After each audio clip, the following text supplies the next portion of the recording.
네, 반갑습니다. 서울의 한복판에서 이렇게 토요일 굉장히 소중한 시간을 내서 이렇게 이 자리에 참석해 주신 우리 선후배 약사님들에게 감사드리고, 오늘 이렇게 시간을 내고 귀한 시간 만남을 이제 잘 만들기 위해서 최선의 어떤 강의를 진행하도록 노력하겠습니다. 우리 약사님들이 그동안에 이제 자연의학과 현대의학이라는 어떤 그 이데올로기라고 보면 이 양대 축에서 의학 분업이 사실 된 후로 사실 이제 거의 이 현대의학의 틀 안에서만 아마 이제 공부를 해오시고 또 약사로서의 직능을 수행을 하시다 보니까 의학 분업 되기 전만 해도 사실 이제 이 자연의학이라는 틀이 두 가지가 있었거든요. 한의학이라는 한약이라는 틀과 그다음에 영양학이라는 틀이 있었는데, 물론 의학 분업이 되고 나서도 우리 약사님들이 꾸준하게 그 두 개의 트랙을 놓지 않고 열심히 공부하신 약사님들이 있으시겠지만, 대부분의 약사님들은 그렇지 못한 걸로 이렇게 저희가 보고 있습니다. 여하튼 뭐 이런 사회적 분위기나 이런 제도권 아래서 그렇게 할 수밖에 없었던 그런 여건도 있지만, 향후에 이제 만성 질환에 대한 패러다임이 굉장히 바뀌고 있습니다. 현재 제가 이제 잘 알고 있는 뭐 제약회사의 경우에도 의사들을 통해서 지금 이런 기능의학, 식품의 사업을 굉장히 확장을 시키려고 하고 있고요. 그게 굉장히 큰 여파가 올 것으로 지금 예상이 되고 있습니다. 지금 이런 아주 중요한 시기에 우리 약국이 만성질환에 이제 중요한 역할을 해야 된다라고 저는 생각을 합니다. 그걸 이제 실현하기 위해서 셀미드라는 이런 브랜드가 우리 약사님들에게 선을 보이게 되는데요. 지금 한 셀메드가 탄생한 지는 한 1년 정도 된 것 같습니다. 그래도 우리 약사님들께서 이렇게 호응해 주시고 뜨겁게 응원을 해 주셔서 지금 정회원분이 한 460명 이렇게 참여를 해 주셨어요. 하여튼 정회원 숫자를 늘리는 게 중요한 게 아니고, 우리 약사님들이, 정회원이 되신 약사님들이 실제 이 만성 질환에 대한 약국에서의 이런 케어를 의약품이 아닌 이 식물 영양소로서, 뉴트라시티칼로서 어떻게 성공적으로 케어할 수 있느냐에 따라서 앞으로 약국의 운명과 우리 약사님들의 명예가 달려있다고 이렇게 생각을 합니다. 서두에 들어가기 전에 자가면역 질환이라는 병이 있는데요. 저는 제가 약국을 할 때도 이 자가면역 질환은 난치병이었고 또 고칠 수 없는 병이고 굉장히 어려운 병이고, 그래서 병원에서도 이건 평생 가는 병이기 때문에 저희도 사실은 때 스테로이드와 또는 뭐 히스타민이라든지 항염증 약을 썼지만, 그 당시에 한 25년 전만 해도 자가면역 질환은 영양요법이든 한약이든 완치할 수는 없다라고 이렇게 여겼었습니다. 근데 제가 이제 이런 세포교정요법을 그동안 쭉 경험을 하면서 느낀 것은, 자가면역 질환의 완치율이 어떤 질환보다도 높다. 현대의학에서는 자가면역 질환의 완치율이 뭐 자연치유의 완치율을 제외하면 뭐 5% 미만이다 이렇게 볼 수 있지만, 역으로 저희 세포교정학회에서는 완치율이 거꾸로 95% 정도를 보고 있습니다. 왜 그런 놀라운 예상치를 말씀을 드릴 수 있느냐? 근본적인 세포에 대한 이해가 되면 자가면역 질환의 원인을 우리가 알 수 있기 때문입니다. 시간이 별로 없기 때문에 진행을 하도록 하겠습니다. 네. Also Cellular Nutrition Therapy. 이 also라는 뜻은 이제 바로잡다라는 뜻이고요. 셀룰러는 이제 세포라는 뜻인데요. 세포의 그 기능을 바로잡는다. 이 현대의학에서는 뭐 뇌신경계, 내분비계, 그 다음에 소화기계, 생식기, 비뇨기 다 이렇게 관절기 나눠놓지만 기본적으로 우리 세포교정의학회에서는 세포 하나에서 다 출발을 한다는 거고요. 유전학을 공부하신 분도 있겠지만 실제 우리 그 발바닥 세포나 뇌세포나 세포는 똑같습니다. 똑같고 거의 효소의 차이는 좀 있지만 유전자는 100% 동일합니다. 그렇기 때문에 스위치가 켜지고 안 켜지고냐에 따라서 그 체세포의 조직이 발가락이 될 수도 있고 뇌신경이 될 수도 있어요. 그러니까 전혀 다르지 않고 혈관이 통하는 모든 세포는 다 동일하다. 그렇게 보셔야 되고요. 밀크시슬이라는 게 간장약으로 알려져 있고 은행잎 제제가 혈액순환제로 알려져 있지만 그건 다분히 현대의학적인 얘기고 이 세포 교정학에서 보면 그냥 항산화제 와 플라보노이드라고 보시면 됩니다. 그냥 그렇게 보시면 되겠습니다. 그러니까 이제 그게 뇌에만 가는 게 아니고 은행잎 자체가 뇌 혈액순환제라고 알려져 뇌에만 가는 게 아니고 하지정맥에도 갈 수 있고 발가락 끝에도 갈 수 있어요. 이제 그런 개념들을 우리가 만든 건 아니기 때문에 제가 거기 반박할 수는 없는 부분들이지만 여하튼 이 세포 교정학에서는 우리의 100조개 되는 우리의 세포를 다 동일한 세포로 이제 놓고 치료 방법을 이제 결정하고 있다. 그리고 이 이론이 세포는 똑같다는 그 이론에서 출발했다는 것을 말씀드리고 싶고요. 여기 보시면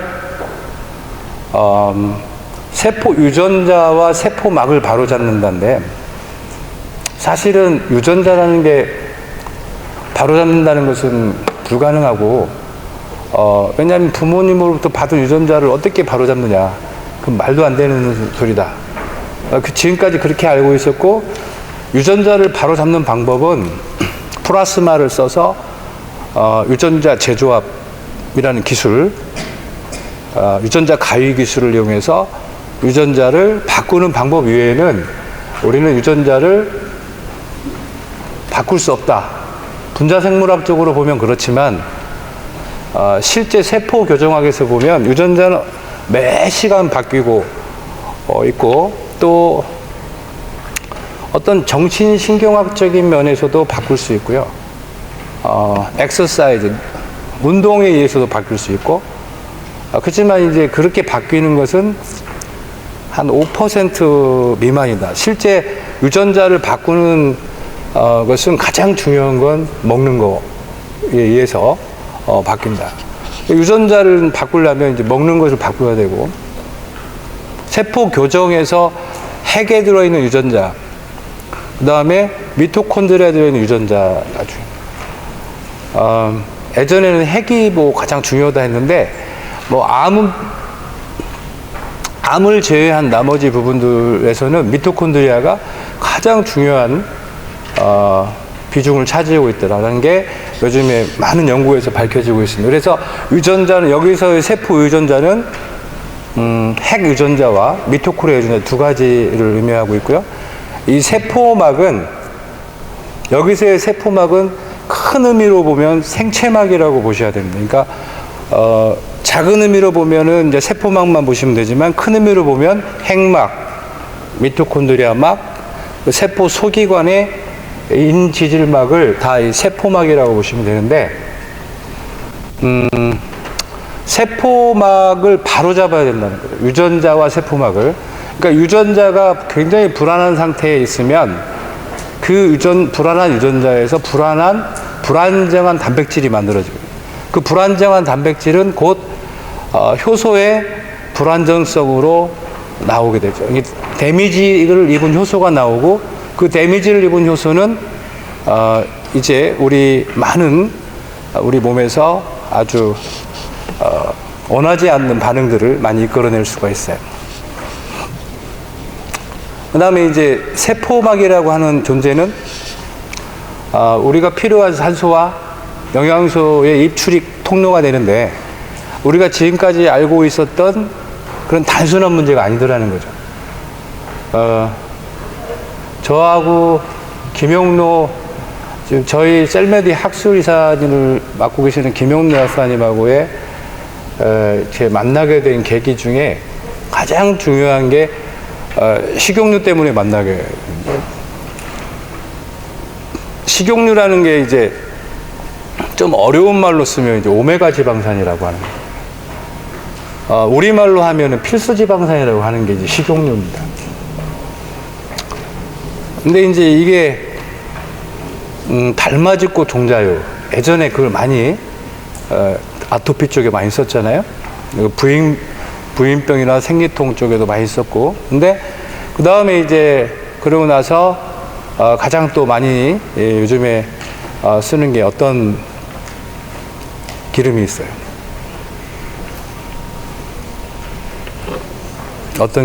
해바라기 기름, 아니면 포도기름, 포도씨 기름, 그 다음에 콩기름, 옥수수 기름, 여러 가지가 있잖아요.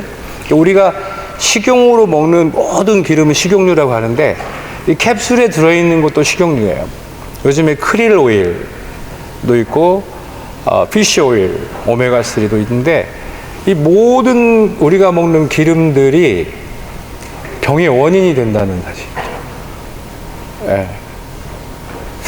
그런 부분에 대해서의 어떤 동일한 이제 생각을 가지고 있었습니다. 그래서 제가 이 세포 교정이라는 이런 말과 이론을 완성시키는 데 가장 중요했던 물질이 바로 이 세포막을 구성하는 인지질이었는데요. 레시틴이 인지질이라고 생각하시면 안 됩니다. 레시틴은 실제 뭐 어느 정도 효과를 바로 볼 수는 있겠지만, 레시틴 자체가 콩에서 이렇게 추출을 하지 않습니까? 그때 그 레시틴이라는 그 안에 들어있는 불포화지방산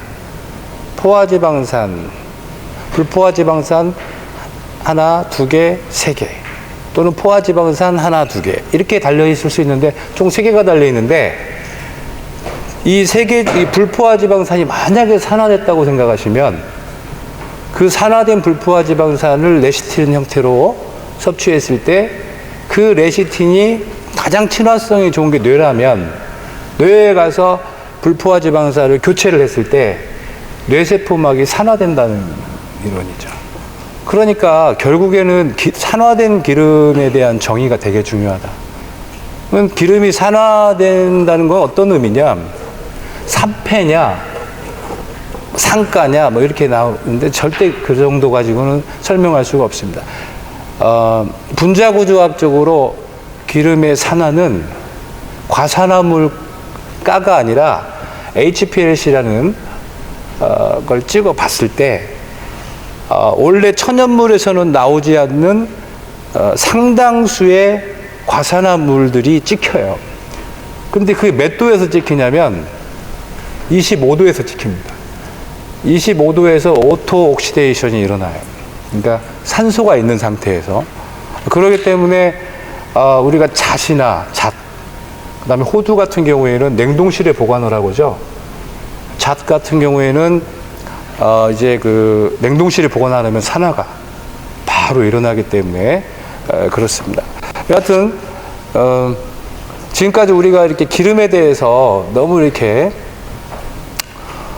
무심했었고 잘 알지 못했었는데, 건강을 회복하는 또 질병을 예방하는 또는 적극적으로 치료하는 차원에서의 기름이 특히 이제 필수지방산이라고 하는데요.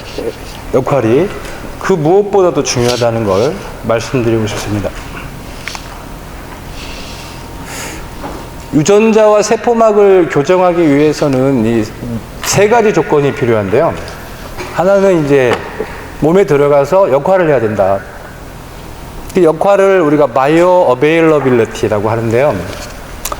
요건 이제 스테빌리티, 안정성과 액티비티, 활성이 좋아야 된다. 아까 제가 말씀드린 식용유처럼 산화된 25도 이상에서 가열한다든지 실을 볶았다든지 뭐 이런 산화된 상태에서는 우리 몸에서 역할을 할 수가 없다. 오히려 부작용이 굉장히 심각해지는 거고요. 그래서 산화되지 않은 필수 지방산, 오메가 지방산을 우리가 노유파라고 합니다. 이 노유파를 기억 잘 해주시기 바랍니다. 이 노유파를 이제 노유파라는 것은 non oxidation하고 non 이제 그 트랜스, 그러니까 트랜스화 되지 않아야 되고 옥시데이션 되지 않아야 돼. 그러니까 트랜스는 이제 이성체에서 시스 트랜스형이 있는데 우리가 먹어야 될 음식들은 다 시스형을 먹어야 돼. 트랜스를 먹으면 몸에서 병이 생겨요. 세포막이 제대로 역할을 못하기 때문에 산소 투입 호흡률도 약하고 영양소의 투과율도 약해지기 때문에 병이 생기는 거죠. 그래서 이렇게 산화되지 않고 스트레스화 되지 않은 기름을 노유파라고 합니다. 두 번째 좀 주목하셔야 되는데요. 모든 식물과 모든 식물, 특히 모든 식물의 면역 체계와 항산화, 해독, 그 다음에 재생 체계는 플라보노이드와 카로티노이드로 이루어지고 있습니다.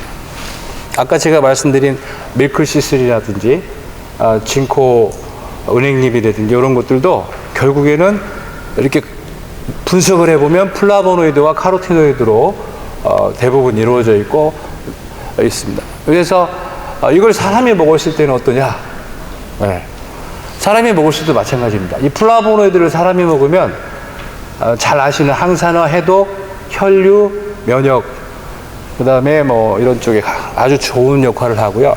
카로티노이드를 먹으면 일단은 잘 아시는 카로티노이드가 뭐냐면 베타카로틴이죠. 베타카로틴이 우리 몸에 들어가면 비타민 A가 돼서 시력의 역할을 하고 또 비타민 A가 루테인이라는 황반의 원료가 되죠. 그래서 실제 베타카로틴 노란색 종류를 먹으면 다이체 루테인을 만드는 거예요. 계란 노른자 같은 경우에도 루테인이 굉장히 많죠. 그 마리골드라고 들어보셨죠?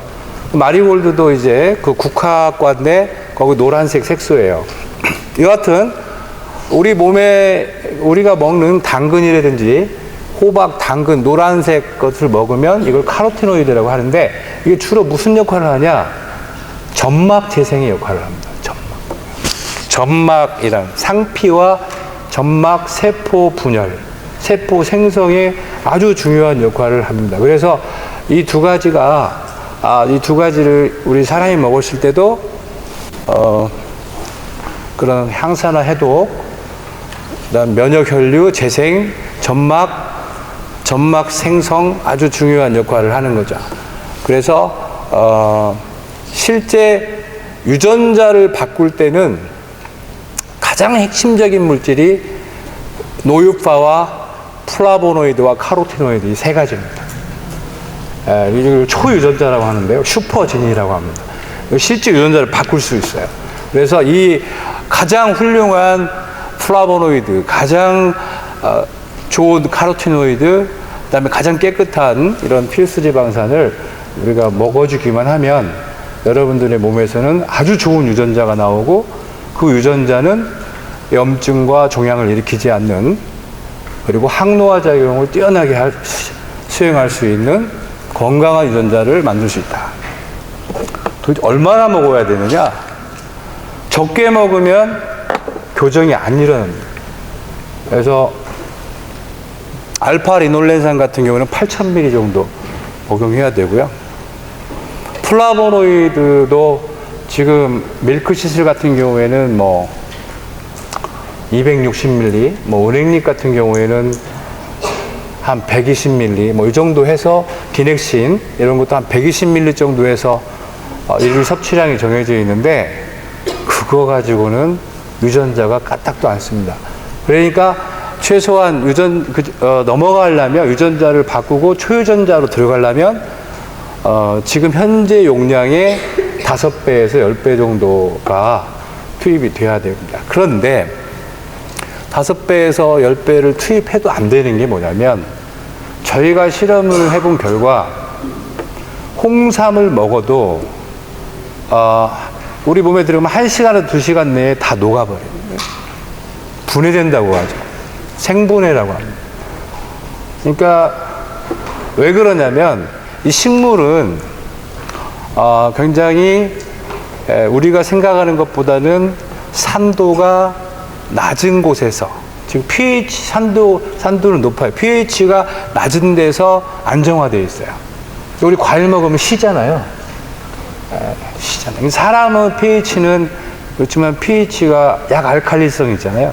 pH가 7.4 이 정도 나오는데 식물의 pH는 굉장히 높습니다. 특히 pH가 낮죠.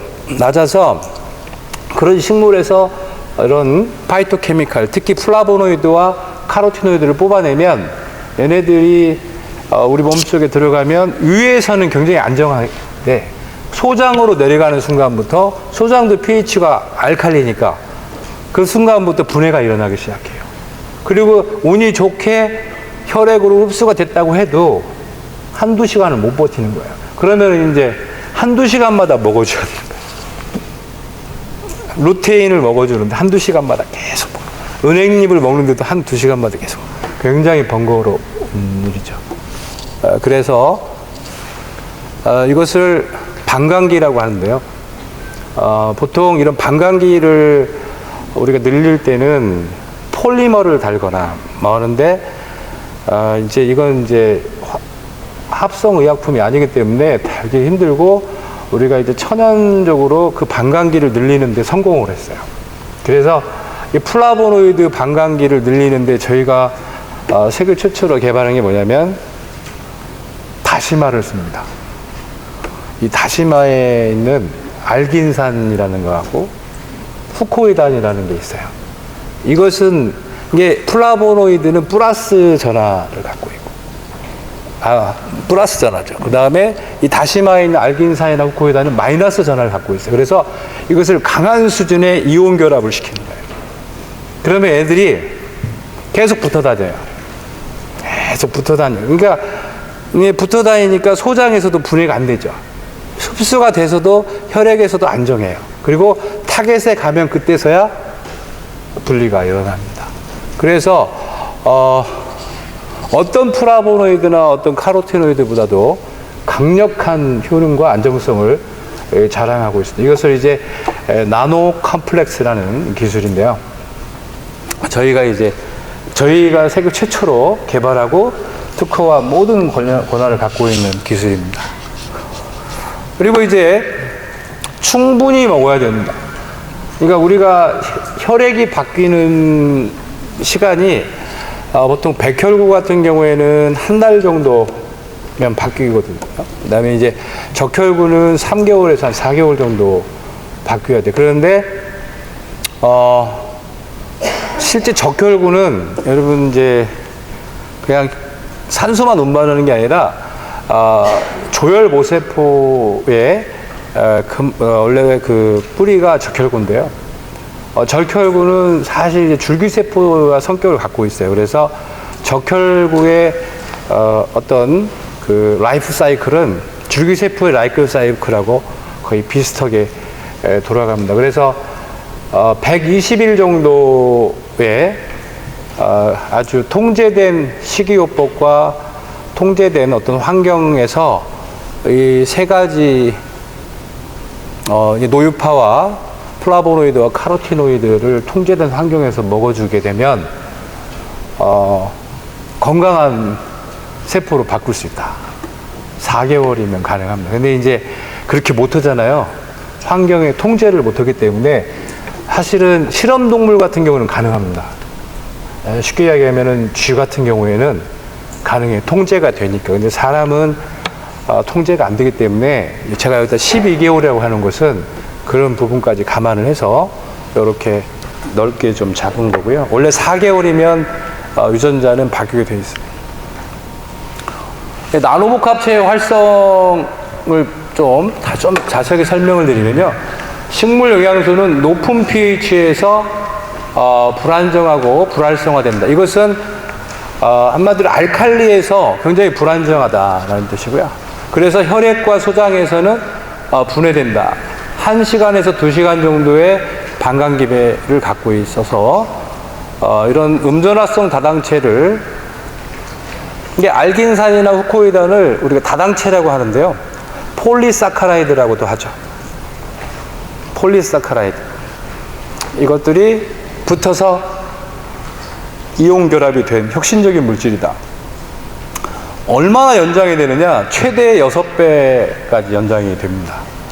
6배까지 연장이 돼서 하루에 한 2번만 드시면 되겠습니다. 그 다음에 이 나노 복합체지만 85나노 사이즈밖에 안 되기 때문에 세포 내로 바로 흡수가 가능하고요.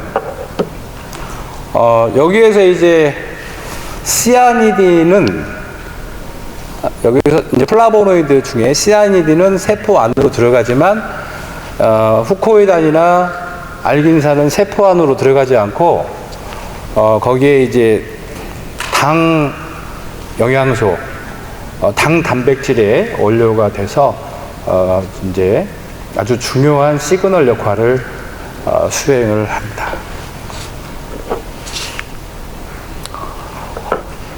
네, 공부하신 우리 약사님들도 있으시겠지만 이제 이걸 아직 접해보지 않은 약사님들을 위해서 제가 이제 좀 준비를 했는데요. 이게 EPA DHA는 원래 이제 필수 지방산이 아니다. 필수 지방산이라는 것은 인간의 몸에서 만들어지지 않기 때문에 외부에서 섭취를 해야 되는 것이 필수가 들어가야 되잖아요. 근데 EPA DHA는 우리 몸에서 간에서 만들어지기 때문에 우리는 원료만 넣어주면 되는데 그 원료가 뭐냐? 이것을 ALA, 알파리놀렌산이라고 합니다. 그래서 이 알파리놀렌산은 저희가 이제 저희 회사가 기름 전문 회사다 보니까 모든 식물들을 착유를 하다 보니까 많이 들어있는 것들이 이제 보이죠. 참깨도 좀 들어있고요. 들깨에 가장 많이 들어있고 호두에도 많이 들어있어요. 호두, 그래서 이런 걸 먹게 되면 EPA-DHA가 만들어지는 거예요. EPA-DHA가 많이 만들어지면요, 어떤 현상이 벌어지냐면 추울 때 많이 만들어져요. 그러니까 날씨가 추우면 추울수록 많이 만들어요. 혈액이 굳지 않아야 되니까. 그러니까 EPA-DHA는 에스키모인들에게 가장 많겠죠. 근데 우리나라는 자꾸만 이렇게 따뜻해지고 있기 때문에 가면 갈수록 EPA-DHA를 만드는 그 전환율이 떨어지고 있는데 그걸 막 크릴 오일이네 아니면 피쉬 오일, EPA-DHA 잔뜩 있는 이걸 먹게 되면 혈관벽이 얇아지고 그래서 출혈이 위험성이 높아질 수 있죠. 그래서 병원에서도 오메가3를 먹지 말라 수술 전에 이렇게 나오는 이유가 바로 그런 거고요. 그러니까 우리 한국 사람한테는 적합하지 않은 식용유다 이렇게 아십니다. 이게 이제 에스키모인들에게는 맞죠. 그다음에 여기 이제 한국인에게 가장 적합한 오메가3는 알파리놀렌산이다. 알파리놀렌산이 간에서 EPA-DHA로 되고 EPA-DHA가 프로스타글란딘 E3가 되기 때문에 결국에 프로스타글란딘 E3의 얻는 게 우리의 실용적인 목표라면 프로스타글란딘 E3는 혈압을 낮추고 혈당을 낮추고 콜레스테롤을 낮추고 중성지방을 낮추게 하는 게 프로스타글란딘 E3의 역할이에요. 그러니까 이걸 최종적인 타겟으로 한다면 어떤 걸 쓰는 게 유리하냐면 우리 입장에서는 알파리놀란을 쓰는 게 훨씬 유리합니다. 왜냐하면 EPDH를 쓴 경우에 출혈의 위험성이 굉장히 높아진다는 거죠. 네. EPDH는 아이스크로이겐에 맞는 오메가3고 이렇게. 그래서 이제 이것은 EPDHA ALA는 이제 모체 지방산이냐 아니면 대사체 지방산의 차이가 있지만 이것보다 더 중요한 건 산화가 된 거냐 안 돼가 중요해요. 지금 물고기를 잡았어요. 물개를 잡거나 뭐 물고기를 잡아서 거기에서 기름을 뽑아내려면 어떻게 뽑아내요? 제가 뽑아내는 걸 직접 보지는 않았습니다만 이제 TV에서 이렇게 보고 말로 들으면은 열을 쓰지 않고서는 못 뽑아내요. 가열을 해야 돼요. EPDHA는 25도에서 가열하면 다 산화되는 거예요. 그러니까 그 산화된 기름을 재가공을 해야 되잖아요. 막 냄새 나니까 새카맣고 그러니까 거기에서 이제 표백제라든지 뭐 탈취제라든지 중화제 같은 걸 써서 나오는 것이 지금 시중에 나와 있는 건데 그래서 이렇게 탁 깨서 먹으면 아주 비린내가 많이 나죠. 이제 그런 이유가 바로 그런 게 있고요. 크릴 오일도 열을 상당히 많이 가해서 만들고 있습니다. 열을 가하지 않고는 새우에서 기름이 나오지가 않는다. 그리고 이제 열을 내지는 이제 효소 처리라든지 산 처리를 해야 되는데 그 과정에서도 상당히 많은 산화와 변성의 문제가 있다. 결국에는 대사체를 쓰면 안 된다는 것과 산화된 대사체가 아니래도 모체라도 산화된 걸 쓰면 안 된다는 얘기예요. 그런데 아마인유 같은 경우에는 지금 아마인유가 뭐 식물성 오메가3가 나오지만 아마인은 100% 산화가 된 거예요. 왜 그러냐면 아마는 거기 안에 청산가리가 들어있기 때문에 시안이 들어있기 때문에 열을 150도로 가열을 해야 돼요. 150도로 가열을 안 하면 수입이 안 됩니다. 제품으로 나올 수가 없어요. 불법이 되기 때문에. 그래서 모든 아마신은 다 가열을 해서 수입이 된 거기 때문에 그 가열된 아마시에서 아무리 좋은 조건에서 짜더라도 이미 산화가 된 거기 때문에 건강한 세포막을 만들 수 없다. 이렇게 보시면 되겠습니다. 이 노유파만이 프로스타글란딘 E1, E2, E3를 생성할 수 있다. 이렇게 나오는 거고요. 노유파만이 산소 투과가 가능하다. 노유파의 활성은 냉압착 방식으로 제조한 필수 지방산의 수십 배 이상이다. 그러니까 냉압착 방식이 노유파냐 그렇진 않습니다. 이 냉압착 방식은 산화가 굉장히 잘 됩니다. 그러니까 우리가 냉압착이라고 하는 것은 열을 가하지 않았다는 건데 거기에 또 페이크가 있을 수 있어요. 왜냐하면 실을 이미 볶은 상태에서 열만 안 가하고 썼다. 이것도 냉압착으로 나옵니다. 이게 어디죠? 영국에서 달맞이 꽃이 들어왔는데 냉압착으로 들어왔다 그래요. 그래서 보니까 실을 볶아서 냉압착을 하는데 냉압착도 내부 온도가 80도까지 올라가요. 스크류 프레싱을 하면 아주 돌려짜잖아요. 그러면은 그렇게 돼요. 그래서 그 여러 가지 조건을 만족을 못 시킵니다. 일단은 그 씨앗을 열을 절대 가열하면 안 돼요. 산화되면 안 돼요. 그러니까 보관 과정에서도 산화되면 안 됩니다.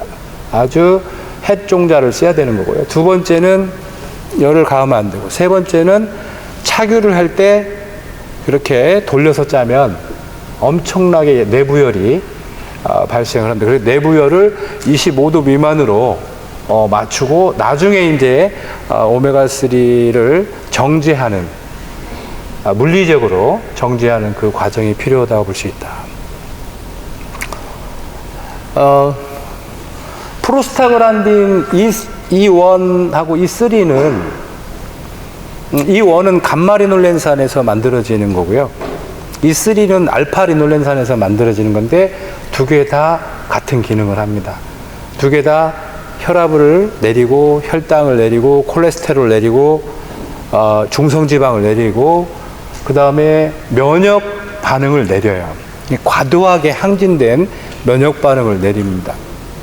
그 반면에 프로스트글란딘 E2는 혈압 올리고 혈당 올리고 그다음 면역 반응 올리고 중성지방 콜레스테롤 올려요. 근데 프로스트글란딘 E2가 아주 나쁜 놈이다. 프로스트글란딘 E2를 절대 우리는 만들면 안 된다. 이렇게 그런 사고를 가지고 있는 분들이 다 현대의학을 하시는 분들이에요. 프로스트글란딘 E2가 없으면 오래 못 삽니다. 그러니까 균형을 맞춰야 된다. 그래서 우리가 오메가3는 프로스트글란딘 E3를 만드는 거고 오메가6는 E2를 만드는 거기 때문에 이 비율이 되게 중요하다는 거예요. 비율이. 그래서 지금까지 나온 비율 중에 제가 생각할 때 저희들이 많은 실험을 해봤지만 가장 좋은 비율은 오메가3와 6의 섭취 비율이 1대 4일 경우가 가장 좋은 비율이고 1대 2여도 되게 좋아요. 괜찮습니다. 근데 1대 2를 가려면 굉장히 노력을 많이 하셔야 되는데 1대 2 정도로 드시게 되면 몸에 군살이 하나도 없어져요. 아주 다이어트도 되고 모든 지방 대사가 잘 일어나는 그런 정도 되어있죠. 하여튼 적당한 시기에 혈압, 혈당, 콜레스테롤을 올리지 못하면 우리 몸은 이제 밸런스를 신진대사를 진행할 수가 없기 때문에 수명에 아주 큰 데미지를 줄 수가 있다라는 거예요. 너무 또 이제 프로스트글란딘 E2가 너무 많으면 염증 반응이 막 나오겠죠. 혈압, 혈당 높아지고 염증 반응 나옵니다. 그래서 그걸 조절하는 게 가장 중요한데 지금 현재 대사성 질환이나 이 종양 이런 질환의 대부분은 거의 90% 이상은 오메가6 우세염입니다. 그래서 오메가6 우세염이라는 것은 프로스트글란딘 E2가 너무 많이 만들어져서 생기는 병이 거의 대부분이다. 그래서 좋은 오메가3를 계속 공급을 해줘야 돼요. 여기서의 오메가3는 해독제라고 볼 수가 있죠. 그 밸런스를 맞추는 그런 해독제라고 볼 수가 있죠. 네. 저한테 이제 물어봅니다. 제가 한 25년간 한 60만 명 정도 이렇게 상담을 했는데요. 물어보는 게, 고지혈증 약을 먹어야 됩니까? 스타틴을 먹어야 됩니까? 아스피린. 근데 아스피린 문제는 아스피린이 하도 이제 뭐 뇌출혈을 유발한다든지 이런 문제가 많아서 이제 아스피린은 비교적 이제 본인들이 잘 이해를 하는 경우가 많은데 이 스타틴의 문제는 아직도 굉장히 병원에서 또 의사 선생님들이 많이 써주는 처방이기 때문에 심지어는 스타틴이 뭐 암을 예방한다고도 하고 막 그러니까. 근데 실제 왜 이 스타틴을 먹으면 문제가 되느냐면 이 스타틴이라는 약은 이게 간에서 콜레스테롤을 못 만들게 하는 약이잖아요. 근데 1효소 1반응에 의해서 우리는 그 효소 하나가 콜레스테롤 그 효소만이 콜레스테롤에 관련된다고 생각하지만 실제 그렇지가 않아요. 거의 비슷한 효소들이 콜레스테롤을 만드는 효소들이 심장에도 있고 뇌에도 있고 췌장에도 있어요. 그러니까 그걸 이제 MHC라고 하는데요. 주요 조직 적합 항원이라고 하는데 이게 비슷하잖아요. 비슷하면은 사람마다 체질이 다 달라요. 부작용이 다 다르게 나오는 거예요. 알러지도 어떤 사람은 나오고 어떤 사람은 안 나오고 어떤 사람은 타이레놀을 먹었는데 간부전이 왔는데 어떤 사람은 아무리 많이 먹어도 괜찮고 그러니까 면역 반응이 일어나느냐 안 일어나느냐는 사람의 체질에 따라서 그 MHC라는 주요 조직 적합 항원에서 결정이 되는데 이 스타틴에 반응하는 그 효소가 뇌, 그 다음에 심장에 있는 경우에 어떻게 되면 이제 마비가 오는 거예요.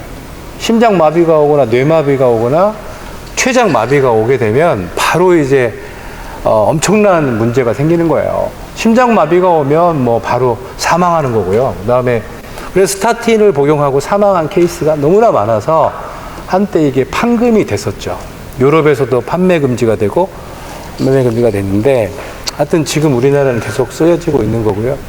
이게 잘못된 거라는 거예요. 동맥경화를 일으키는 혈전이나 동맥경화를 일으키는 원인은 콜레스테롤이 아니다는 거죠.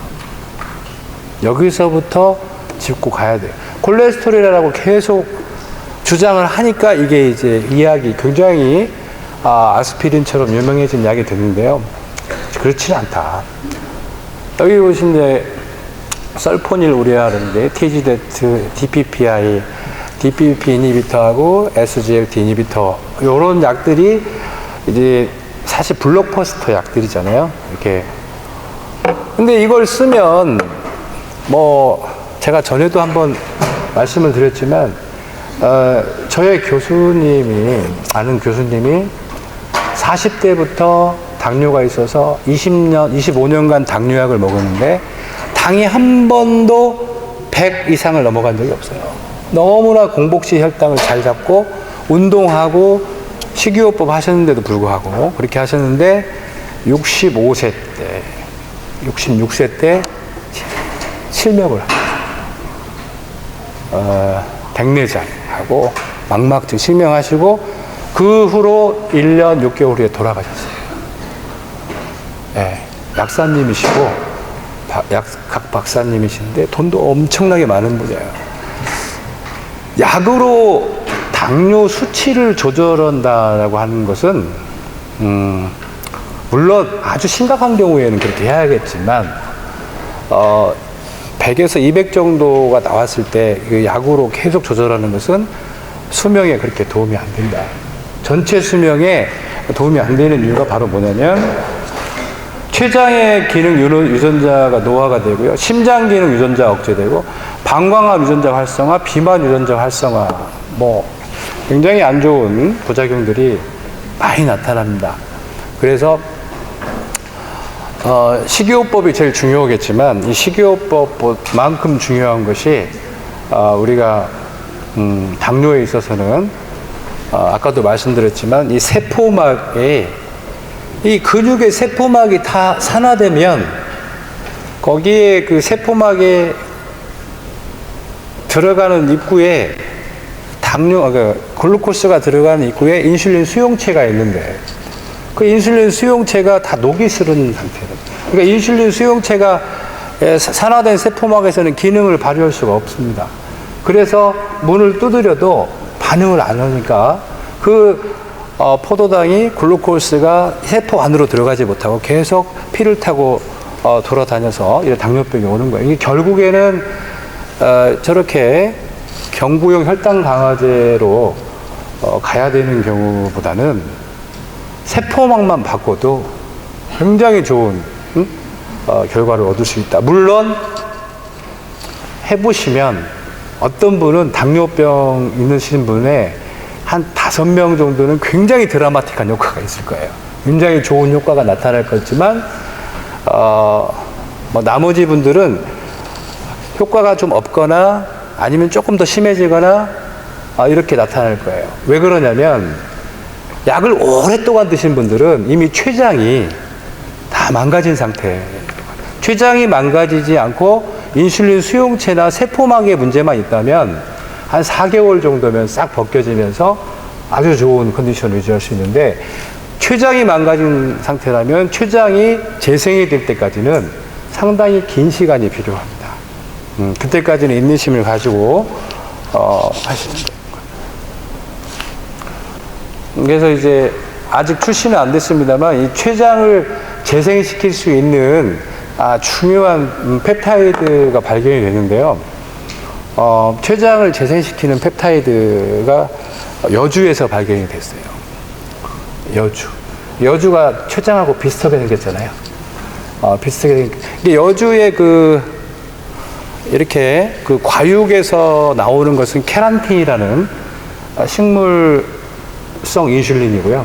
여주의 씨에서 이렇게 나오는 펩타이드는 이제 PPK라는 펩타이드가 이제 발견이 됐어요. 그래서 그 두 가지를 잘 쓰게 되면 췌장을 회복시키는데 큰 도움을 줄 수 있다. 그래서 이제 저희가 이번에 정회원분들에게 대규모 임상을 합니다. 한 100명 정도에게 이번에 저희가 개발한 펩타이드 K하고 그다음에 케란틴 이 제제를 써서 실제 본인이 당뇨 환자인 경우도 괜찮고 가족도 괜찮습니다. 그래서 2명 정도씩을 해서 저희가 한 달 정도 임상을 해서 그 좋은 임상들을 논문에 이렇게 수록할 예정입니다. 네, OCNT 메커니즘은 이렇습니다. 이제 염증세포는 염증세포를 낳는다. 이게 굉장히 단순하지만 여기에 모든 게 다 들어있습니다. 지금 위궤양을 앓고 있는 분이라든지 갑상선 기능 항진증, 갑상선 기능 저하증, 많은 염증 질환들이 많은데요. 그 염증 세포를 계속 두면 낫지 않아요. 그러니까 once ulcer, always ulcer라는 말이 있지만 두면 절대 낫지 않습니다. 운이 좋아서 낫는 경우도 없어요. 낫지 않습니다. 그래서 현대의학적으로 지금 대증요법제를 쓰게 되면 염증이 염증 세포를 계속 만들 수밖에 없어요. 그냥 안 낫는 거예요. 그래서 당뇨약을 계속 먹게 되면 수치는 떨어질지 모르지만 염증은 계속 악화될 수밖에 없다. 그래서 당독소가 많아지는 거예요. 당독소는 당뇨약을 먹은 횟수만큼 당독소가 많아집니다. 네. 해독하는 능력이 떨어지니까요. 약으로 이미 의지를 하게 되면은 우리 몸의 모든 해독 기능이 떨어지고 면역 기능이 떨어지기 때문에 이 염증 세포는 만성 염증 세포로 변화하게 되어 있습니다. 그래서 이제 저희 목표는 염증 세포를 OCNT를 통해서 정상 세포로 만드는 거다. 여기에는 염증 유전자가 있죠. 염증 유전자를 정상 유전자로 만든다. 네. 근데 여기에 지금 빠진 것은 세포막입니다. 예, 염증 세포막을 정상 세포막으로 만들어주는 거예요. 이렇게 하면 건강한 몸을 가질 수가 있다.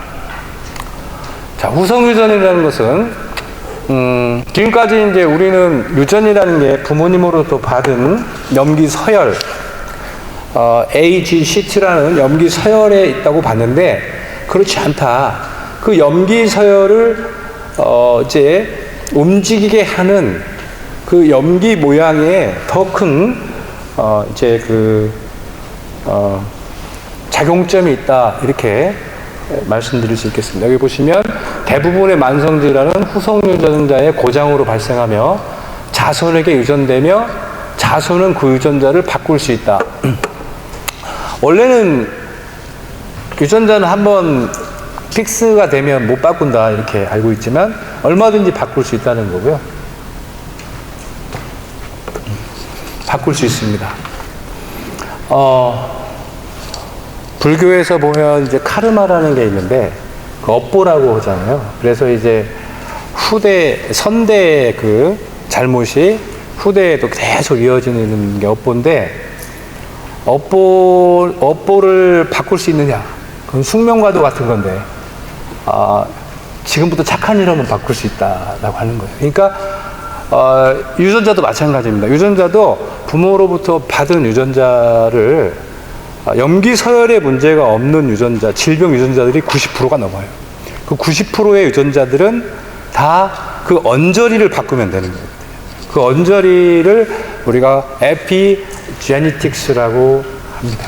그래서 에피제니틱스는 그 언저리 유전자인데 세 가지가 있습니다. 그래서 여기 보시면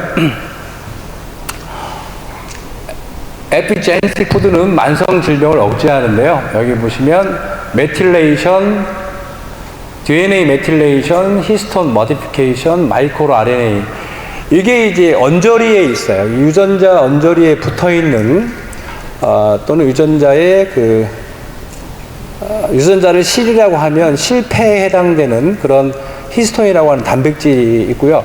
그 다음에 마이크로 RNA라는 non 코딩 RNA가 있어요. 요게 이제 코딩을 어떻게 하냐에 따라서 질병, 암이 생길 수도 있고 안 생길 수도 있고 노화가 될 수도 있고 안 될 수도 있고 뭐 이렇게 되는 겁니다. 그러니까 결국에 이 노화나 암, 그 다음에 신경퇴행성 질환, 대사성 질환, 이 비만들은 결국에는 이런 유전자들을 다 가지고 태어났는데 이것들을 익스프레션을 시키느냐 안 시키냐에 따라서 병에 걸릴 수도 있고 안 걸릴 수도 있더라. 제가 뭐 강의 때마다 드리는 말인데 제가 7년도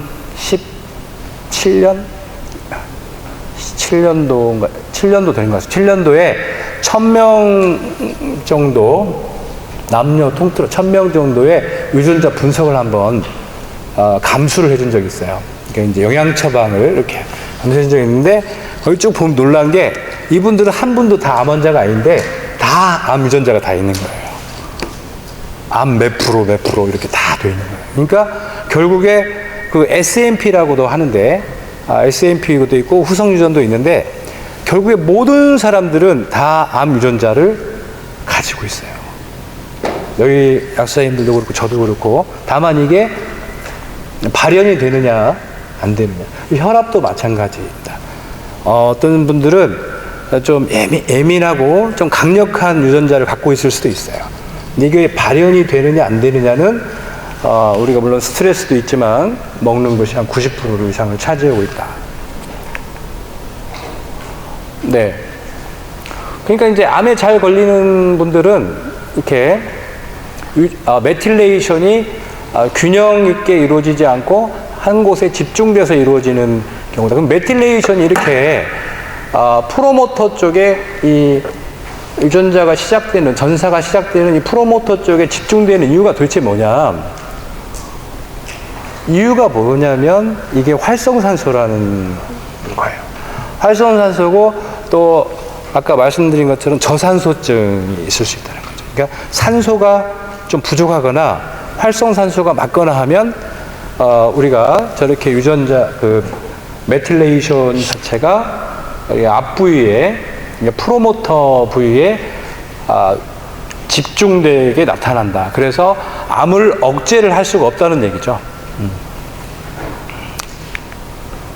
그래서 이제 이렇게 질병이 가는 통로, 이게 그대로 놔두면 병에 걸리게 되는데 우리가 이제 에피제네틱 푸드를 통해서 선천적인 질병의 경로를 바꿀 수 있다라고 하는 거죠.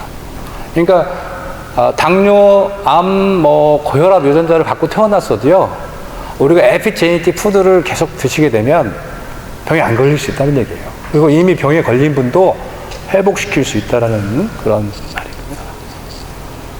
이 그림을 한번 잘 보십시오. 여기 보시면 여기 노멀 티슈, 이게 정상 조직이고요. 아브노멀 티슈, 요거는 이제 질병 조직인데요. 이 다이어트 팩터가 있죠. 여기 이제 먹는 거라는 거고요. 이 히스톤, DNA, 그다음에 RNA 이 세 개의 작용을 먹는 게 하는데요.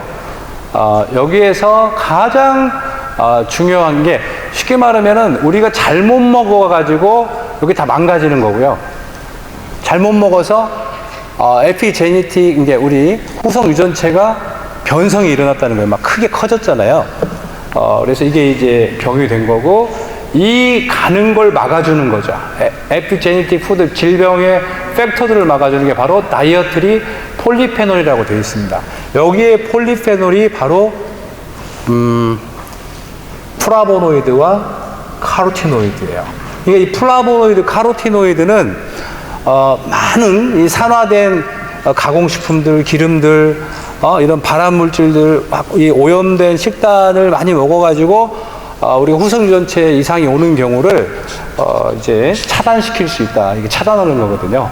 이렇게 그 모델을 그림으로 이렇게 설명해 놓은 겁니다. 그래서 이 에피제네틱 팩터와 지네틱 팩터, 이제 부모님으로부터 물려받은 이게 염기 서열 팩터가 상호작용을 해서 이렇게 질병이 만들어진다는 의미고요. 실제 90%, 95%가 에피제네틱 팩터에 의해서 만들어진다는 거예요. 그러니까 한마디로 지네틱 팩터는 5%밖에 안 된다.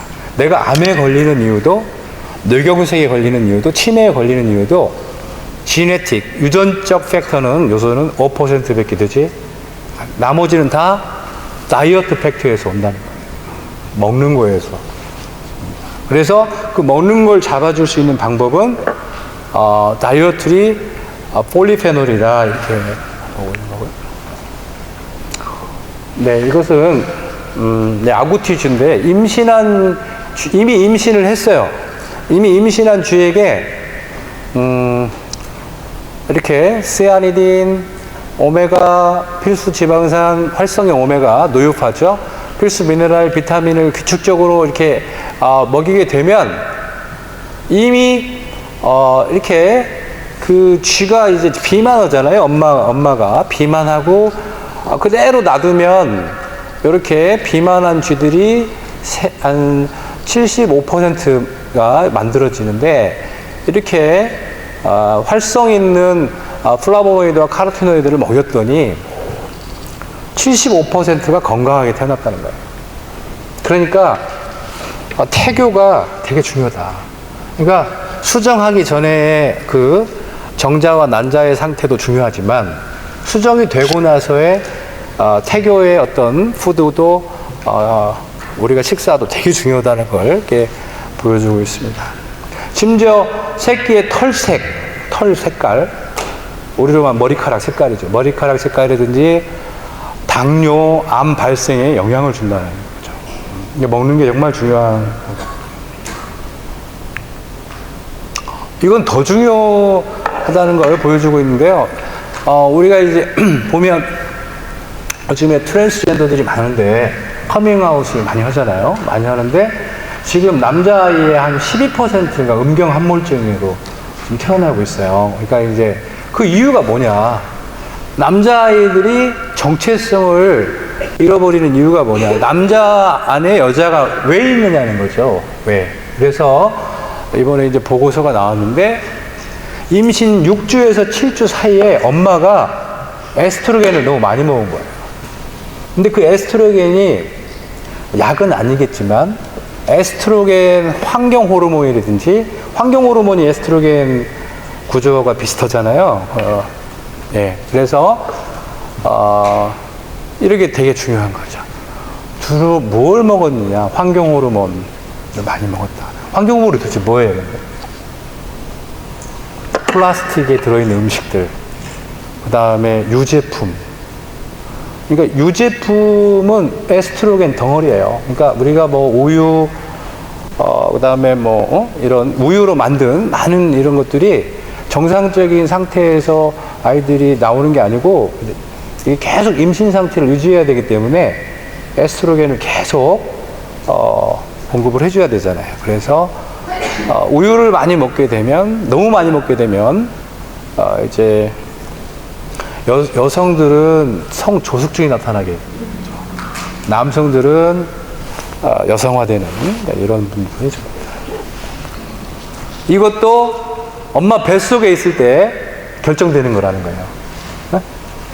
임신할 당시 결정되는 게 아니고 엄마 뱃속에 있을 때 결정되는, 되게 중요하다는 거죠. 저산증. 지금 현재 만성질환 환자들의 거의 90%가 저산증을 갖고 있더라. 특히 여드름, 습진, 아토피, 알레르기, 백반증, 손톱 약화증, 갑상선 염증, 자가면역 질환 대부분, 대상포진, 빈혈, 당뇨, 유기암, 유암, 명성 식도염, 어마어마하게 많은 거예요. 우리는 속이 쓰리면 다 위산 과다라고 알고 있었는데 천만에요. 속이 쓰리면 지금 우리의 pH가 1에서 2인데 pH가 강산이죠. 저산증은 3 이상을 말하는 거예요. 3도 강산이에요. 그렇기 때문에 저산증 상태에서도 위벽이 좀 데미지를 입는다든지 위벽이 헐어 있으면 얼마든지 속쓰림이 올 수가 있어요. 저산증일 때 속쓰림이 오는 경우는 위벽에서 뮤신이 안 나오기 때문이라고 보셔야 돼요. 위벽의 방어 장벽이 약해졌기 때문에 저산증일 때 속쓰림이 오는 거다. 그것은 그래서 속쓰리다라고 해서 다 유산과다라고 생각하시면 안 된다는 거예요. 속쓰리다고 할 때 90%가 저산증일 확률이 높다는 겁니다.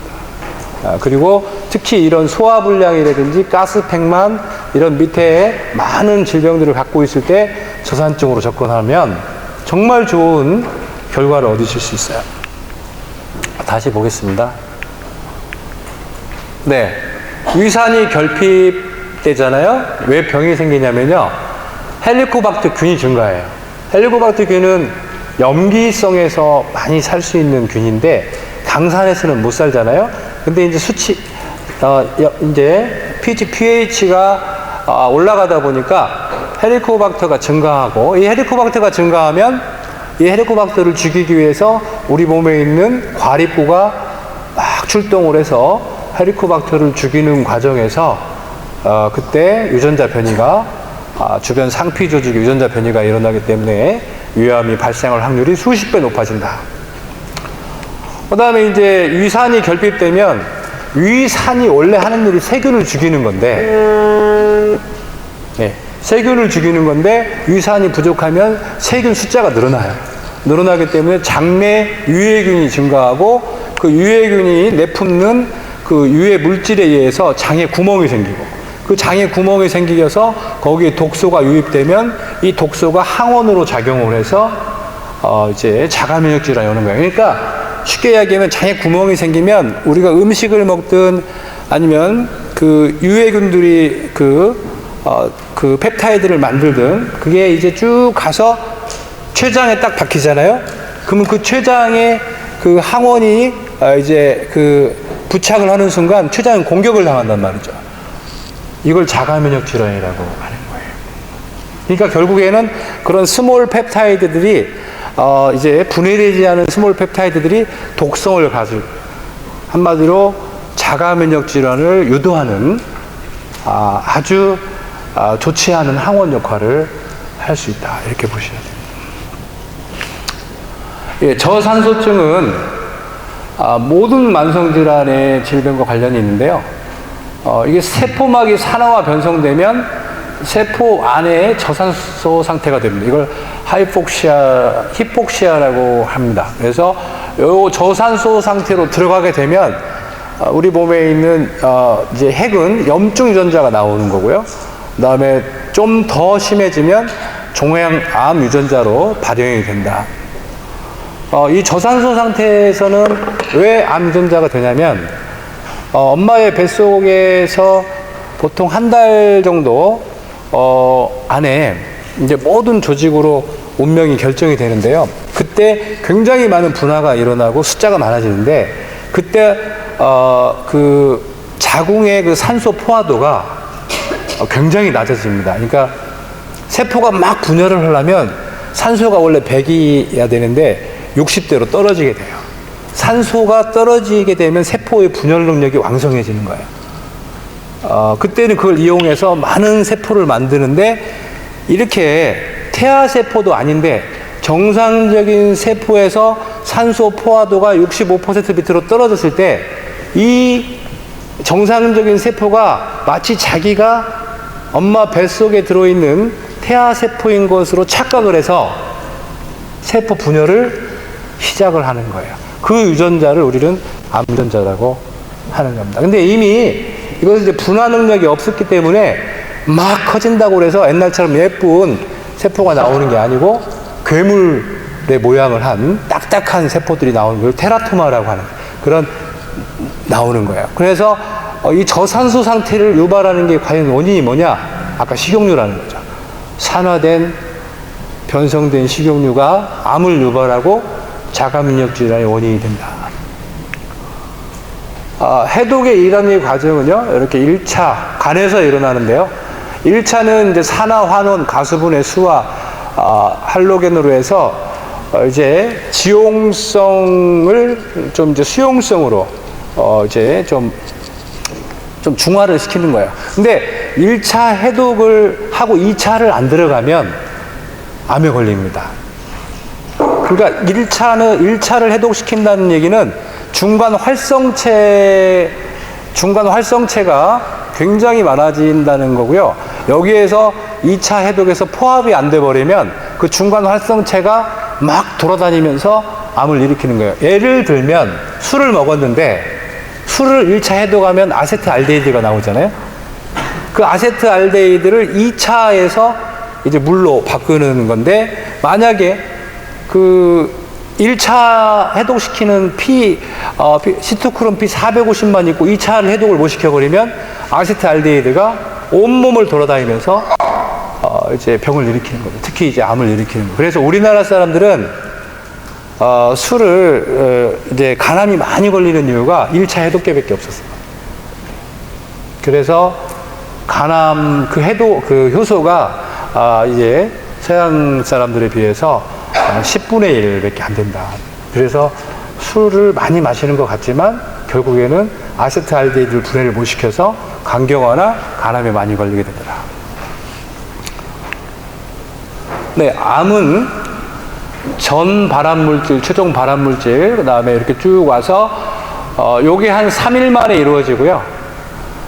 그 다음에 이 종양 개시세포도 한 3, 4일 만에 이루어집니다. 그 다음에 이 전암세포로 들어가는데 보통 7년에서 10년 정도 걸립니다. 그리고 이 프리캔서에서 암세포로 들어오는 게 보통 7년에서 10년 걸려요. 그래서 우리가 발암물질에 노출이 된 다음에 우리가 1cm 또는 0.5cm 암으로 확인하기까지는 보통 15년에서 한 20년 정도 걸리게 됩니다. 바로 걸리는 건 아니에요. 이렇게 볼 수 있고요. 예. 그래서 이제 이런 종양 개시세포를 만드는데 제일 중요한 역할을 하는 게 활성산소, 스테로이드, 프로스타글란딘 E2가 되겠습니다. 어쨌든 저희 OCNT에 의해서 완벽하게 발암물질들을 또는 이 프리캔서를 차단시킬 수 있다는 것을 저희가 연구 결과 확인하고 있습니다. 네, 자가면역 질환은 이렇게 세포막이 산화되면 저산소증이 유발되고 여기에 활성산소가 많아지면서 NF-kappaB라는 이게 이제 좋은 건데요. NF-kappaB와 TNF-알파는 원래 이제 그 사이토카인, 이뮨 사이토카인이에요. 이게 면역 이제 그 사이토카인인데 요게 그 우리 몸에 그 염증이 많아지면 이 수치가 증가하는 거거든요. 그래서 그 염증 상태를 이야기하는 게 이게 ROS예요. 이게 ROS 수치가 높아지면 NF-kappaB라는 면역을 이제 면역을 시작하게 하는 면역 시작 신호를 활성화시키고요. 이 면역을 알리는 NF-kappaB가 작동이 되면 TNF-알파라는 이게 종양 괴사인자라고도 하는데 요것들을 만들어내게 됩니다. 그래서 자가면역 질환이 있는 분들은 NF-kappaB와 TNF-알파가 정상인들의 2배 이상이 돼 있어요. 그래서 현대의학에서는 병원에서는 처 수치를 내리는 것을 가장 중요한 지표로 삼고 있죠. 근데 처 수치를 내리는 것이 중요한 게 아니라 저절로 내리는 게 중요한데, 처 수치를 내리게 하려면 원래 처 수치가 50이 정상인데 100이 정상인데요. 몸에 염증이 많은 분들은 200, 300까지 올라가 있어요. 근데 엠브렐이라는 약을 쓰면 저게 이제 TNF-알파 인히비터인데 엠브렐 주사제가 있어요. 그걸 딱 쓰면 수치가 어디까지 떨어져요? 100 이하로 떨어지잖아요. 100 이하로 50까지 떨어져요. 그러면 증상은 좀 덜 나타나지만 암에 걸릴 수 있죠. 왜? 면역이 약해지니까요. TNF-알파라는 건 종양 괴사인자거든요. 종양을 괴사시키는 면역인자예요. 그러니까 이게 TNF-알파, NF-kappaB가 나쁜 게 아니에요. 이게 100 정도로 유지가 돼야 우리는 암도 이겨내고 염증도 이겨낼 수 있는데 이걸 약을 써서 밑으로 내리는 것이 지금 대증요법의 문제다. 그래서 결국에 이게 생기는 원인은 바로 이런 거죠. 활성산소종을 없애고 세포막을 바꾸고 그렇게 되면 저절로 NF-kappaB와 TNF-alpha가 정상 수치로 떨어지는 건데, 지금 나와 있는 약은 인히비터예요. 저 유전자를 막아버리는 거죠. TNF-alpha 유전자를 막아버리는 거예요. 그러니까 사실은 뿌리를 고쳐야 되는데 이파리를, 가지를 다 쳐내는 거예요. 나무가 죽을 수도 있어요. 굉장히 안타까운 일이에요. 실제 제가 아까 자가면역 질환의 임상적 유효율이 한 95% 된다고 하는 게 뭐냐면 너무 간단한 이론이라 그래요. 뭐 혈관이 수축되어 있고 세포막이 손상되어 있는 게 원인이에요. 그러니까 혈관을 늘려주고 세포막을 바꿔주고 이 두 개만 해주면 자기가 알아서 수치가 정상이 되는 거죠. 그래서 증상도 다 개선이 되는 그런 효과를 볼 수 있다. 실제 이 시아프렉스를 염증세포에 투여하면요, TNF-alpha, 인터루킨 6, 인터루킨 A 수치가 이렇게 현저하게 감소되는 걸 이렇게 볼 수가 있습니다. 루푸스 크론병, 강성 척추염 등 만성 질환을 염증 유전자가 정상화되는 걸 체험할 수 있고요. 그 다음에 콕스2, 우리가 엔사이드와 스테로이드를 능가하는 그 항염증 누적 95% 정도, 요게 지금 이제 시아플렉스인데요. 95% 콕스2 수치가 감소합니다. 그러니까 이제 통증이 아주 심했던 분들이 이 시아플렉스를 드시고 통증이 없어지는 경우도 느낄 수 있는데, 바로 콕스2 쪽의 의존형 통증일 때 바로 그걸 볼 수가 있습니다. 질병 발생의 메커니즘은 이렇게 스트레스와 독성 물질이 교감신경 우세를 만들고 아드레날린과 스테로이드 수치를 올리고 저산소 상태가 들어가는 거죠. 그래서 혈류가 저하되고 활성산소가 많아지는, 이런 아까 말씀드린 것처럼 이런 상태로 들어가면 세포 조직이 파괴되고요, 세포 유전자가 변이가 되게 됩니다. 요것을 우리가 병이라고 보는 거죠. 이게 병의 결과가 나온 거고요. 근데 실제 2단계에서는 증상이 없습니다. 우리가 질병이 만들어지는 단계에서는 증상이 나타나지를 않아요. 제가 뭐 예를 하나 들면, 전쟁터에 나갔는데 총을 맞았어요. 근데 이제 심장에 맞은 게 아니고 귀에 맞았어요. 귀나 이제 옆에 살짝 스쳐갔는데 너무 긴장되고 그럴 때는 통증을 못 느끼잖아요. 근데 이제 내무반에 딱 오는 순간부터 막 너무 아픈 거예요. 피 확 흘리고 뭐 쓰라리고 아프고. 이게 똑같아요. 우리가 이제 병에 걸린다는 것도 실제 못 느끼는 거예요. 못 느꼈다가 언제 느끼느냐면 내무반에 왔을 때, 그때가 이제 부교감신경 위주로 돌아왔을 때가 치유가 시작될 때 통증이라든지 염증이 시작되더라는 거예요. 그래서 여기 보시면 부교감신경이 우세가 되고 아세틸콜린, 프로스타글란딘이 활동을 시작하면서 혈관이 확장되고 림프구가 출동을 하고 이러면서 면역 반응이 시작되는데, 이때 막 부어요. 붓고 열나고 아프고. 이게 3대 우리 호전 반응이라고도 하는데, 실제 호전 반응이라기보다는 치유 반응에 가깝습니다. 치유 반응이라고 이해를 하셔야 돼요. 그러니까 우리 몸에서 나타나는 모든 반응들은 종양이나 폐색, 누르거나 막히거나 하지 않는 그런 외외적인 경우만 제외한다면 대부분들은 다 긍정적인 반응으로 봐야 된다는 거죠. 그러니까 회복시키면서 나타나는 반응이다. 그래서 이 반응이 감기 같은 경우에는 보통 3, 4일이면 끝나는 거고요.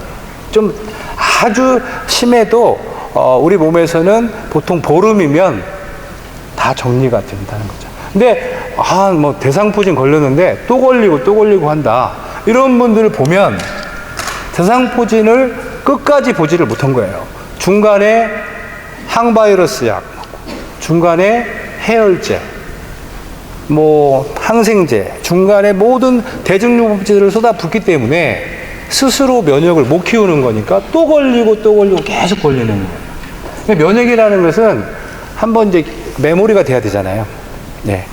대상포진이 들어왔으면 대상포진 바이러스가 메모리가 돼서 비항체, 비림프라고 하잖아요. 그 항체에 메모리가 되어야 얘를 이길 수가 있는데 메모리도 되기 전에 계속 대증요법제를 쓰니까 또 걸리고 하는 거예요. 그래서 우리는 이 면역 반응이라는 거에 대해서 이제 물론 면역 반응이 사람마다 굉장히 고통스럽습니다. 막 두렵기도 하고 내가 합병증, 후유증 막 생기진 않을까 두렵고 막 그래요. 아까도 저희 단톡방에 열성 경련에 대해서 막 무서워해서 제가 지금까지 수십만 명을 봤지만 깐난 애들부터 열성 경련으로 문제된 경우는 한 번도 없어요. 그것은 자연스러운 현상. 1%에서 나타나는 거고 큰 문제 되지 않아요. 예. 그러니까 그런 것들이 두려워서 해열제를 써버리면 아까도 골수 면역이 다 망가질 수 있다는 거죠. 그러니까 이제 우리가 인내심을 가지고 우리 약사님들이 이 단계를 견뎌야 되는데 이 단계가 보통 3일에서 보름 정도 걸려요. 되게 그리고 많이 약을 드신 분들, 특히 스테로이드나 이제 당뇨약을 많이 드신 분들은 이게 굉장히 오래 가고 격렬할 수 있어요. 그래서 한 번에 약을 끊어서는 안 되고 점증적으로 해야 되는 거예요. 점증적으로 이렇게 필요가 있다. 네, 세포의 구조와 기능은 세포는 핵, 이제 미토콘드리아, 세포막 아까 말씀드린 것처럼 이렇게 되어 있습니다. 네, 시아플렉스는 이제 어떤 물질이냐면 아주 대표적인 물질이니까 한마디로 얘기해서 해독제입니다. 활성산소종, 중금속, 방사능, 발암물질, 산화콜레스테롤을 세포의 안팎에서 보호하는 해독제고요. 그 다음에 초유전자로 작용을 합니다. 아까 말씀드린 후성유전을 고장난 것을 수리할 수 있는 초유전자로 작용을 하고요.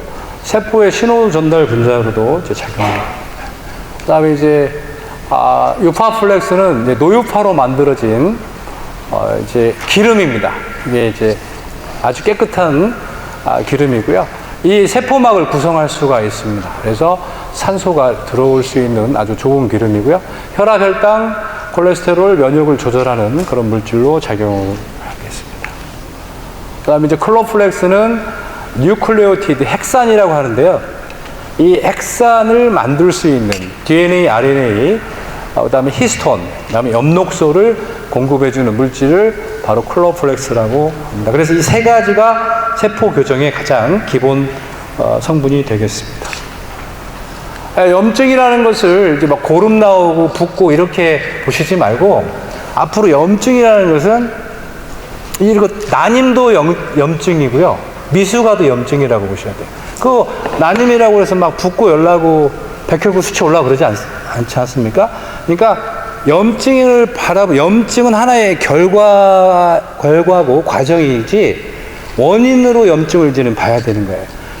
이 염증은 그러니까 세포의 관점에서의 염증은 세포막이 산화된 거예요. 그래서 산소가 못 들어가는 거예요. 이런 세포의 기능이 50% 정도 이제 저하됐을 때 이때를 염증이라고 합니다. 그래서 염증 세포도 히폭시아다. 이게 저산소증이 돼 있다. 이렇게 보시면 돼요. 난임 환자를 제가 지금 35명을 이제 다 임신을 성공시켰는데요. 저는 난임 전문이 아니지만 35명이면 확률이 몇 %냐면 35명한테 왔는데 35명을 다 성공을 시켰으니까 확률은 100%잖아요. 네? 실제 그런데 난임의 그 중에는 아주 유명한 분들도 있어요. 난임의 원인이 뭐냐? 난임은 정자와 난자가 문제가 있는 경우가 아니고, 난임은 여성의 자궁벽이 산화가 돼서 착상이 안 되는 것을 난임의 가장 주요한 원인이다. 이렇게 보셔야 되는 거예요. 그러니까 저렇게 산화가 되잖아요. 세포막이 산화가 되면 수정은 되는데 착상이 안 되는 거예요. 그러니까 임신 테스트기로 하면 안 나오죠. 임신 테스트기는 보통 임신 후 보름 후부터 측정이 되잖아요.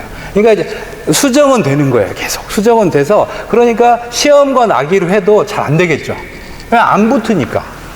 그런데 시아, 유파, 클로를 딱 쓰면 딱딱 잘 붙어요. 네? 이제 그렇게 이제 제가 지금 100%라고 말씀드린 것은 그냥 하는 말씀이 아니고, 그냥 하는 말이 아니고 진짜 사실 그렇습니다. 그렇게 우리가 난임의 문제, 특히 미숙아도 마찬가지예요. 미숙아를 낳는 이유도 이제 엄마의 몸속에 산화 콜레스테롤이 이렇게 산화 물질들이 너무 많아서 그 아이가 더 이상 생활을 못할 정도로 오염이 심하기 때문에 나오는 거예요. 그래서 아주 좋은 항산화제를 씀으로써 미숙아도 예방할 수 있다는 것을 저희들이 확인을 했어요. 만성염증은 뭐냐? 미토콘드리아가 문제가 생긴 거를 만성염증이라고 하고요. 자가면역 질환은 백혈구, 특히 림프구에 이렇게 세포막과 미토콘드리아가 고장나는 것을 이제 자가면역 질환의 유형 1이다라고 하고요. 유형 2는 자가면역 질환은 콜라겐 디지즈라고도 하는데요. 콜라겐병이라고 하는 거예요. 모든 콜라겐이 있는 부위에서 이제 자가면역 질환이 발병을 하기 때문에 이 콜라겐이 망가질 때도 이제 자가면역 질환이 악화되더라. 그래서 자가면역 질환은 보통 1형과 2형이 있는데 이렇게 복합돼서 오는 경우가 상당히 많이 있습니다. 그래서 이 암은 이제 산소의 포화도가 65% 밑으로 떨어지면 이게 유전자, 핵 유전자도 바뀌고 미토콘드리아도 이렇게 바뀌고 세포막은 이렇게 산화가 되게 됩니다. 세포막이 산화되어야 산소의 포화도가, 산소 호흡률이 65% 밑으로 이렇게 떨어지게 되겠죠. 네. 질병을 예방하는 데는 아까도 말씀드린 세포를 보호하는, 그리고 활성산소종이나 이제 방사선, 이런 그 미세먼지와 같은 걸 해독시키는 시아니딘을 통해서 가능하고요. 염증 세포는 시아니딘, 액티브 오메가, 노유파와, 그러니까 이제 시아플렉스와 유파플렉스를 통해서 이게 염증의 OCNT가 가능하겠습니다. 그 다음에 이제 여기, 미네랄을 쓰는 이유는 이게 이제 보조 효소로서 쓰는데요. 식사를 제대로 못 한다든지 음식량이 짧은 경우에는 미네랄을 꼭 써주는 게 좋습니다. 요즘에 뭐 야채라든지 고기에 미네랄들이 거의 안 들어있기 때문에 미네랄을 별도로 섭취해 주는 것이 치료에 도움이 되겠습니다. 그 다음에 이제 만성인 경우에는 이제 클로플렉스라는 핵산 DNA, RNA, 히스톤, 클로로필 복합제를 같이 써주면 되겠습니다. 자가면역 질환인 경우에는 콜라겐을 사용하면 되겠고요. 암인 경우에는 뭐 커쿠민, 베타글루칸, 뭐 엔자임, 비타민, 뭐 MSM까지 전체적으로 다 영양소를 동원해서 세포의 꼴을 바꾸는 그런 처방을 해야 되겠습니다. 혈관이 4차선일 때는 정상이지만 이 3차선으로 이렇게 혈관이 수축되는 경우에 ROS가 많이 생기는 거고요. 이때 이제 주변 세포들이 염증화되는 경향이 보이고 있습니다. 만성 염증일 때는 2차선으로 이렇게 좁아지고요. 암일 때는 1차선, 네, 이렇게 됩니다. 동맥경화가 유발하는 병은 굉장히 많죠. 네. 실제 동맥경화가 LDL에서 유발된다고 알고 있지만 이 OX LDL이 문제다. 네. 그래서 이 LDL이 산화 콜레스테롤을 만들고 이 거품 세포를 만드는 이런 과정입니다. 실제 LDL은 여기 노란색 그 원으로 되어 있는데요. LDL은 지금 이게 솜사탕처럼 되어 있는 지금 약간 푸른색 그 구형체가 있는데 이것이 대식세포입니다. 요게 이제 그 모노사이트라는 혈구를 돌아다니는 대식세포인데 얘네들은 몸에 들어오는 이제 이물들, 특히 이제 제노바이오틱스라는 이물들을 주로 이렇게 먹는데 우리 몸에 있는 정상적인 이 대사물질이라든지 정상적인 구성 원료에 대해서는 절대 타치를 하지 않습니다. 이게 생체 이물질, 즉 제노바이오틱스다라고 판단되는 것만 먹어요.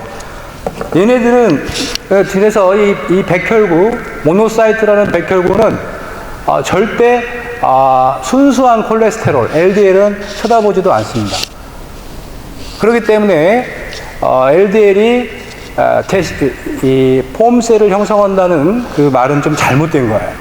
여기 보시면 LDL이 산화가 되는 거죠. 그래서 아까 둥근 상태에서 뾰족뾰족한 이런 별 모양의 상태로 바뀌는 거예요.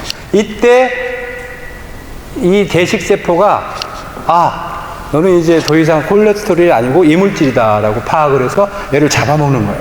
이 잡아먹으면서 이제 한 마리가 아니라 하나, 두 개, 세 개, 네 개 수없이 잡아먹게 되면 이제 막 거품처럼 커지는 거예요. 커져서 나중에 어떻게 되냐, 이렇게 되는 겁니다. 이렇게. 이게 다 노란 게 거품세포라 이게 다 커져서 혈관의 반을 막아버리는 거죠. 커져가지고. 그러면서 이 대식세포들이 볼록하고 튀어나오게 만드는 이런 혈관 단면을 우리가 플라크라고 하는데, 이 플라크가 트롬보스라는 혈전을 이게 이제 쭉 끌어당기는 거예요. 이 혈전이, 그 무서운 혈전이 뭐냐면 적혈구성 혈전이에요. 그러니까 우리가 혈전이라고 하는 게 보통 혈소판만이 혈전을 만들 수 있다고 생각하지만 실제 그렇지 않더라. 혈소판뿐만이 아니라 굉장히 많은, 우리 몸에서 많은 비중을 차지하는 이 적혈구까지도 이렇게 가지고 올 수 있다. 여기서 혈관이 막혀서 이제 경색이 오는 거예요. 그러니까 결국에 이 폼셀이 안 만들어진다면 동맥경화는 예방할 수 있다. 폼셀은 LDL에 의해서 만들어지는 게 아니라 OXLDL에서 만들어집니다. 그래서 이제 거품세포가 림프절로 이렇게 이동을 해서 여기서 소각이 되는 거죠. 그래서 이 거품세포에서 림프절로 이렇게 가는 거고, 여기 이제 가게 하는 힘. 어쨌든 이 저 폼셀은 우리 몸에 불필요한 거기 때문에 림프절로 보내서 없애버려야 되는데, 그 없앨 수 있는 가게 하는 힘이 바로 시아플렉스, 유파플렉스, 이게 이제 액티브 미네랄을 쓰게 되면 이제 이동을 시킨다는 거고요. 동맥경화를 예방하고자 할 때는 시아플렉스를 써서 동맥경화를 예방할 수가 있다. OXLDL을 차단시키는 거고요. 4개월에서 8개월간 시아, 유파, 여기 TM이라는 저희 미네랄 제제인데요. 요것들을 이렇게 사용함으로써 거품세포를 림프절로 보내서 소각을 시키는 거죠. 그래서 근본적으로 정상 혈관을 만들 수 있다, 이렇게 보는 거고요. 이런 시아플렉스를 통해서 손상된 혈관을 우리가 재생시킬 수 있다는 걸 실제 저 심근경색 환자들을 상대로 임상 실험을 통해서 밝혀졌습니다. 그다음에 이 시아플렉스를 가지고 이렇게 스타틴, 이제 심바스타틴하고 아트로바스타틴, 그다음에 아스피린, 그다음에 ACE 이니비터 혈압약인데요. 요걸 이제 같이 병용 투여를 했을 때 이걸 이제 수치를 봤습니다. 이건 이제 단독 투여가 아니라 병원에 윤리적인 문제도 있고 그래서 병용 투여를 해서 봤는데 전체적으로 30에서 한 300%까지 이렇게 수치가 다 좋아져서 아주 좋은 호응을 받았습니다. 그래서 국제 동맥경화 학회에 저희가 이 결과를 발표를 했습니다. 그러니까 기존에 약을 드시는 분들의 수치가 다 정상적으로, 약만으로는 정상이 안 됩니다. 혈압, 혈당, 여기 나오는 동맥경화 지표가 12가지가 있습니다. OXLDL, CRP, Vchem, IChem, MCP1, NOS, 아디포넥틴, 인슐린, EPC. 이 수치들이 스타틴이나 아스피린, AC 이니비터만 가지고는 수치가 아주 형편없이 안 좋게 나오는데, 이제 우리 시아플렉스를 같이 병용했을 경우에 우리 컨비네이션 세라피에서 아주 좋은 결과를 보여줬습니다. 네, 이 시아니딘의 효능인데요. 면역 항암 효과, 그다음에 독성 물질 억제 효과, 항노화 효과가 있습니다. 실제 이 시아니딘을 한 3개월 정도를 복용을 하면 혹시 텔로미어라는 거 들어보셨나 모르겠지만 이 줄기세포의 텔로미어가 늘어납니다. 근데 이제 텔로미어가 어떻게 늘어날 수 있느냐 이렇게 반문하시지만 실제 늘어납니다. 어느 정도 늘어나면 한 3배 정도 늘어납니다. 그러니까 저희들은 이런 가설을 세워볼 수 있었습니다. 수명이 3배도 늘어날 수 있다. 왜냐하면 텔로미어가 수명 유전자이기 때문에 그 텔로미어의 그 수치 길이를 늘린다는 것은 그 효소의 활성화를 늘린다는 것은 수명을 늘릴 수 있다. 그래서 시아플렉스를 한 3개월에서 4개월 정도 드신 분들은 다 얼굴이 굉장히 젊어지시고 이제 밝아지시고 실제 신체 활동 능력도 다 좋아지시는 이유가 바로 이 텔로머레이즈가 여기 보시면 수명 유전자를 복구시키는 이 텔로머레이즈가 300% 증가하기 때문입니다. 이렇게 건강하신 분들도 얼마든지 드실 수 있어요. 활성산소를 먹었을 때와 안 먹었을 때 20배가 차이가 나기 때문에 굉장히 많은 노동을 하고 업무를 보면서도 다음날 피곤하지가 않는 그런 경험을 하실 수 있습니다. 항동맥 효과는 아까 말씀드렸고요.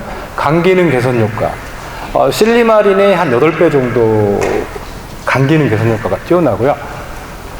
지방간이 지금 요즘 문제인데 지방간 축적 효과도 300% 정도 확인이 되고 있습니다.